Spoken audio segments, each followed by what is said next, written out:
So I'm going to be reading my poem to commemorate that experience. They expected streets paved with gold, but found rivers of blood, and a so-called motherly country void of motherly love.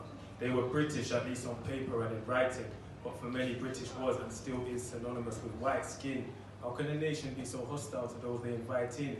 No blacks, no dogs, no Irish was the sign which would greet those who pulled Britain out of a post-war crisis. They built the NHS and the railways, but were constantly reminded they didn't have a pale face. This only added to an environment that already felt strange. You see, England is a light backyard. There's no sun, no bananas or sugar cane in the backyard. The population doesn't understand patois, and just because many stayed doesn't mean it wasn't that hard. Just because many abandoned their 5-year plan doesn't mean everything is nice here, man.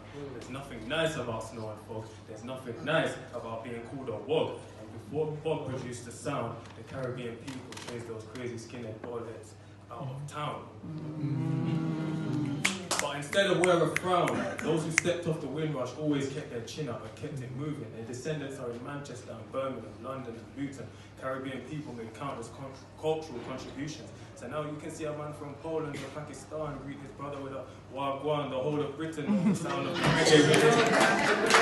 The whole of Britain knows the sound of the reggae rhythm, and many know the taste of jerk chicken. Plus, aren't we all well familiar with grime music and Notting Hill Carnival and the Caribbean ambiance of black British party halls? But I grew up when Marcus Garvey talks, so sometimes I wonder, does this matter to their descendants who are at the bottom of the socio-economic ladder?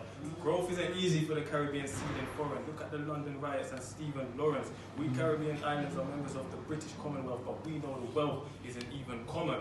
We are the commoners, they are the wealth. To this day we struggle to do for self. I don't view life from a negative angle. I'm just disgusted when I look at the Windrush scandal. So I say, up ye mighty race, just as Garvey said.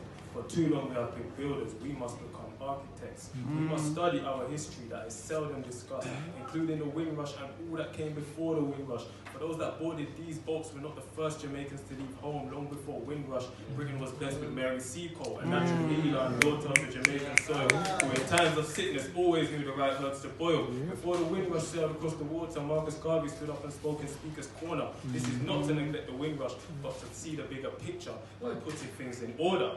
The Windrush is something we must bring up. It's the seed from which a new culture did spring up, and we must make sure the tree remains fruitful and does not wither. For whether a Jamaican child scores hundreds or zeros, it's unlikely they can name Jamaica's 7 national heroes. We suffer from cultural dilution. Our Creole is a foreign language to most Dominicans and St. Lucians. So in the face of all this, what is our solution? All roads lead to business and education.